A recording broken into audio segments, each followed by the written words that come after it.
Allahu Akbar, Allahu Akbar, Allahu Akbar. La ilaha illallah.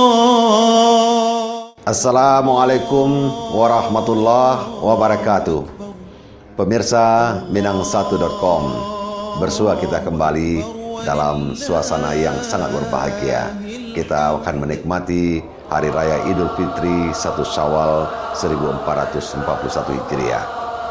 Ternyata kita sudah diberi jarak oleh peristiwa pandemi COVID-19 ini.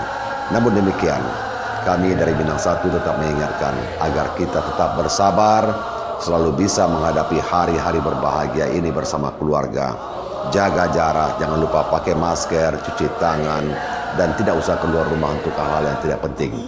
Saya selaku pimpinan umum Minang1.com mengucapkan minal aidin wal faizin. Mohon maaf lahir dan batin. Kita peringati Hari Raya Idul Fitri ini dalam suasana baru, new normal istilahnya. Taqabbalallahu minna wa minkum, taqabbal ya karim. Semoga Allah Subhanahu wa taala menerima amal ibadah kita bersama. Terima kasih.